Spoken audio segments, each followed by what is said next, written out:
What is up, YouTube? And today we're going to be talking about PvP in Etheria Restart and what I actually think are some problems that I hope the devs actually address and fix.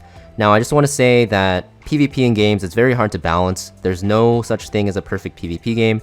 There always will be metas or things that upset people and also just seem unfair. And I think Etheria Restart does have those things, but it's definitely the same as like other games where it's pretty unavoidable. But I just want to talk about, from my experience playing the game and what I've seen in other games and what I think is needing to be changed. So currently I am top 100 in RTA. Last season I ended actually in top 200 as well. And I also come from a pretty competitive gaming background. I know most people know me on YouTube for Etheria Restart and Epic 7, but I actually did play a lot of other games competitively before both. I actually did play League of Legends professionally on the main stage for like 5 or 6 years. And basically, I'm not really a stranger when it comes to game balancing, and I know that it's pretty hard to implement changes without, disrupting the balance for everything else.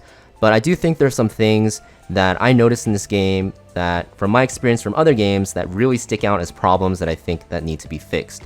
And we're just going to be talking about it. I just wanted to share my experiences, and I'm not just some random that, just starts to make YouTube videos. I do have a gaming background, and I just, want to just talk about some things that are just really kind of are very, very frustrating to deal with in PvP. So this is the current ladder, and I just opened this up to show you guys, not to just flex my rank, but basically you can see how the meta is shaping up in the top ranks. The end of last season also is looking like this, and you're mostly going to see that like about 90% of players, maybe like 85, are playing a ton of Bruiser, and the other 10% or 15% are going to play mostly Control with a little bit of Cleave sprinkled in. And what I mean by Bruiser is just basically these tank down characters such as Holden, such as Tiamat, such as Sonya, Fushu. And what I mean by Control is like things that can see Zero, like Obol and stuff like that. Kazuya the Reverie is very popular, and stuff like that. So basically you can see the meta's shaped up, and this basically means that this is the most efficient way to play the game. Otherwise these players wouldn't be ranked this high. And with this meta, I just want to discuss some problems that I think are really, really obvious to a lot of people that we are going through. So the biggest thing is the first arena season was actually very short for World Arena. I said Summit Arena for RTA. It's usually supposed to be about 60 days or 2 months, I believe. But the first one was cut short to, I think it was about 6 or 5 weeks. And that really led to people, heavily investing into their characters. For example, here, I used to play a pretty cleave heavy style. So you can see my Messiah is pretty much maxed out. And my Yeli's also pretty much maxed out. I didn't really max them out for PvE, honestly, even though I use them a lot, because there's a lot of characters you can use for PvE content. But for PvP, I was definitely heavily invested into cleaving. And with the changes to how Revelation works, and in terms of it being now capped in PvP content, which wasn't a problem in higher RTA, honestly, and I'm not saying this to kind of look down on, lower ranks or anything like that, but it was, once you got your characters to a point where they were geared enough, they didn't really struggle against Revelations. There were very good counters already in place, such as Viper, for example, who reduces your crit damage taken by 30%, which is insane. You also have very, very good shells, if I can find one. I'll just go to my inventory here, such as Lighthouse, which basically pretty much countered Revelation even before the nerfs, because you basically just turn meter cut while being super tanky and super slow, and still healed a lot. So yeah, there's a lot of counters in place, and they kind of killed a playstyle. Not killed a playstyle, but you can't just full-on Rev Cleave anymore, and you're pretty much forced into somewhat of like a cleave draft that revolves around some sort of control. And because of this, it makes it so that people who heavily invested into characters and, lattice them up, not as much as me, honestly, because not as much for me, because there's other characters that went full on cleave and stuff like that, and even maxed out Lily S2, they're really punished because the lack of lattice in this game makes it so that if you don't actually lattice your characters correctly, you can get screwed over for like the entire next season, because it's really hard to catch up as like a cleave or rev player and actually go into turn 2. And that's something that a lot of people are struggling with, and for me, I kind of feel it, but not as much, because I didn't full invest into cleave, and I actually started transitioning to turn 2 about like 3/4 the way through the season. So I think definitely if they decide to do not just buffs, but nerf shells, I think the devs need to realize that nerfing shells can actually really affect the balance of not just, you know, 1 or 2 characters, but a lot. There were so many characters that use Revelation that can't be used anymore, and I really expected them to have a reset event because of this, because if you invested heavily into your cleave characters, you are kind of screwed going into the season because you don't have enough lattices to catch up. And if you're thinking, oh, but they're just whales out there that just, you know, buy every lattice, it's easy, you can't. No matter how much you spend in this game, believe it or not, you can't catch up because there's only 1 lattice for sale for every week. That means if you want to build 1 character, you need 3 months of buying the lattice pack to get 1 additional built character compared to free-to-play players. Now, of course, there's some, you know, event packs that will give you some lattice and stuff like that, but for the most part, it's going to be on average about like 2 months to build a character just by buying lattice, which is good and bad, right? It makes it so that whales can't get super ahead, but even in that case, like, if top PvPers are feeling that they are falling behind the lattice when buying it out every week, I feel like there needs to be some sort of reset event, or they need to actually, you know, give us more lattice. Either or would be great, because getting into PvP when you are down lattice is very hard, because a lot of the characters' biggest effect is on their last level. So you can't just like go into level 3 for cooldown reduction in some games, like Epic 7 and stuff like that, but you have to go to level 5. And even things like Lilium, right? You have to max her S1 to get the immunity to turn meters. So it just feels very bad because you have to kind of heavily invest in your units or you're not able to use them. So I really wish that they, you know, do a reset event between seasons, whether it be like 3 animus only or something like that, but just so that with the balance adjustments that we're able to, you know, reset characters that are no longer in the meta, because this game is advertised as a PvP game. Another issue I want to talk about is Bloodbath. So Bloodbath is like the most broken PvP set ever, and PvE set, honestly. And I haven't ever seen a set as broken as this since like Violent Runes and Summoners were. And it's not the fact that this gives you an extra turn, but you can see, I know it's grayed out, so it might be hard to see, but I'll read it for you guys. But when you take damage that exceeds 20% of your health, you take 55% reduced damage. 55, so it's more than half. So it's essentially doubling your effective HP, more than doubling, right? Because most of the time, healers, their damage doesn't really matter, and a lot of the times, the damage dealers that hit you will always be doing more than 20% of your max health. So this makes not only the fact that this is like a super broken matrix set, but it makes an unfun meta where you're pretty much forced to build everything on Bloodbath. And this is super unfun because it really kills build diversity. So I think like they should definitely look into Bloodbath and either nerf the damage it reduces, and also maybe even nerf like the HP threshold to trigger it, and also like maybe even buff like the other Unbreakable and like the Wellspring sets to make them more in line, because right now being forced into Bloodbath on every single character almost, besides like very fast characters that cleave or even some that control. By the way, some people even run their control characters on Bloodbath. It just makes it super unfun. Like, why am I building Bloodbath on Lilium, right? Why am I building Bloodbath on Lilith, who is a controller? Yes, they're bruisers, but you know, it just isn't fun when you're forced to build it on everyone. So I think in terms of just build diversity, it'd be great if they changed something up with the matrix balancing, because right now how it stands, just being forced into one matrix, which is a 12 matrix by the way, so it's like your main set, into like 90% of characters is just not that fun. Now another thing I want to talk about is control or CC. So control or CC in this game is just inherently broken by design. So basically, first off, there's not a lot of good cleansers that can point and click, you know, dispel you. So Doki Doki is like the best one, right? Because she can dispel you when it's not even her own turn before your ally takes their turn, which is insanely powerful against cleave. Ling Luo is also pretty good because she can put immunity up, and her Whale Prayer can also apply debuffs, or not debuffs, dispel debuffs and stuff like that. And to some extent, Sonya is pretty good, right? Because you can dispel 1 debuff from 2 allies, so it's a very low amount. So there's not a lot of good options, as you can see.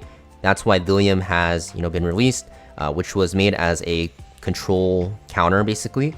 But there's 2 problems with this, right? So Lilium got buffed, so now she's not even just the control counter. People are literally first picking her into like bruiser comps and just bringing 3 healers, which is another problem, which we'll talk about right after this. And you're not really able to, you know, fully utilize her as a control counter because she's so highly contested and highly banned. And also just like there's the lack of good cleansers and purifiers just makes it so hard to deal with control. Now this wouldn't be an issue if effect resistance was good, but the main issue is that effect resistance is just really bad. So what I mean by this is if you have, I don't know what the exact numbers are, I don't know if anyone knows, but let's say for example the number is like 100%. So if my Kazuya the Reverie had, let's just look at my PvP loadout so it's easier to see. So you can see my Kazuya the Reverie has 235% effect accuracy. In most games, if you have like a certain amount above, in Epic 7 it's 100%, so if I had like 235% effect resist, I would resist all of her debuffs 100% of the time.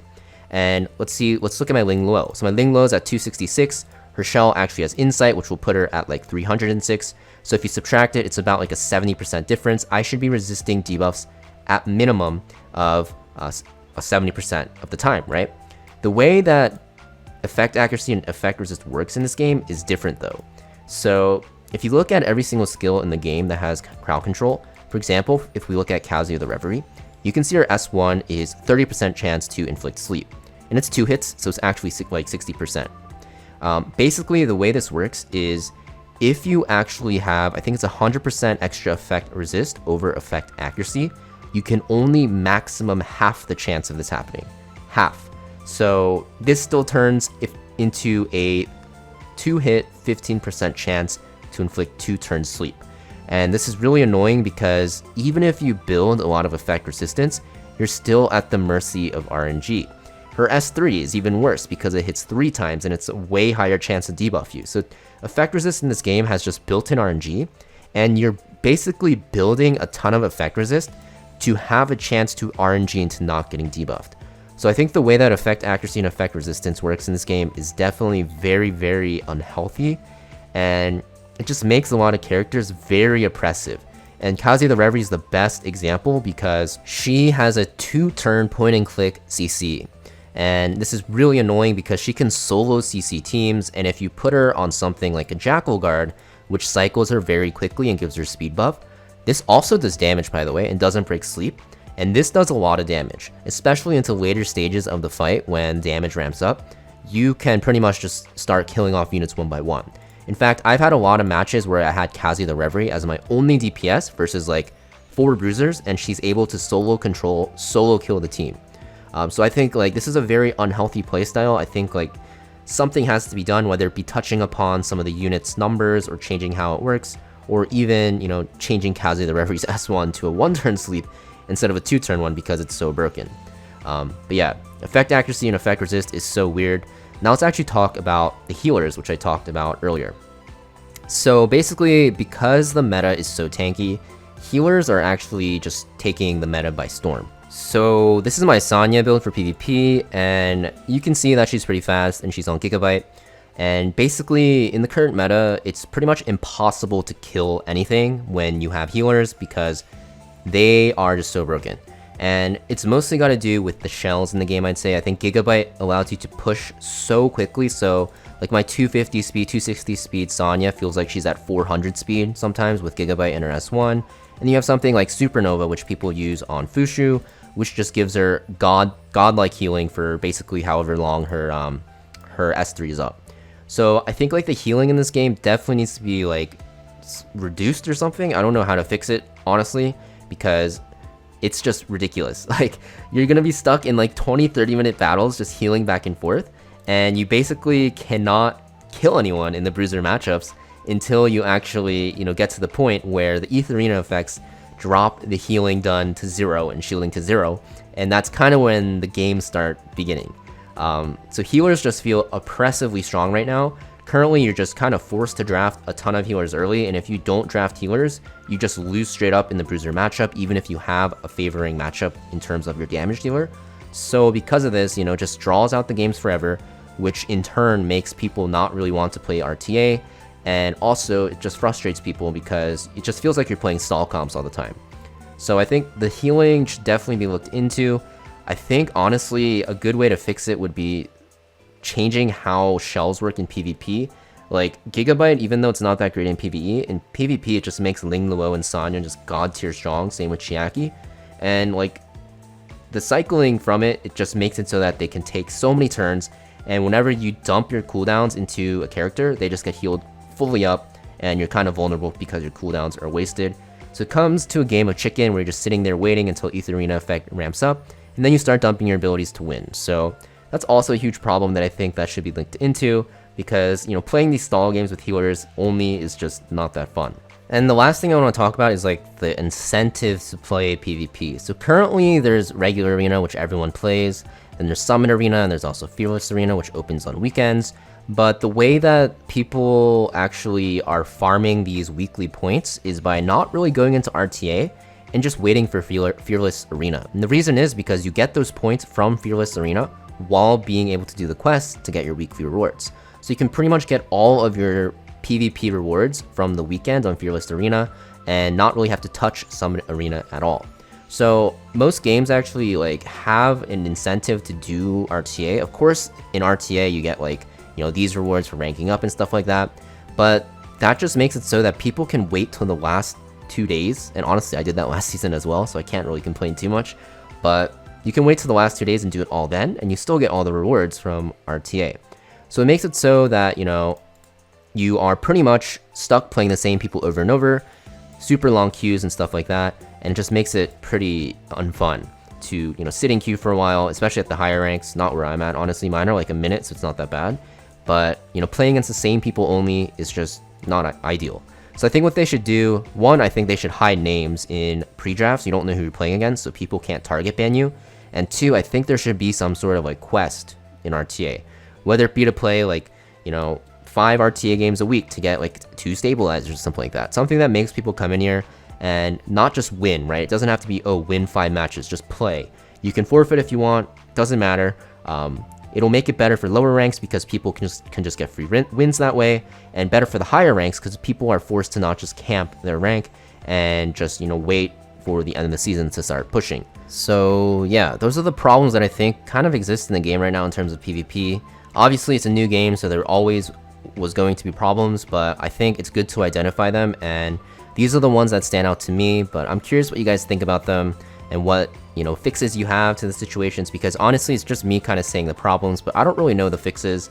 But maybe you guys do. So let me know in the comments down below what you guys think, and I'll see you guys next video.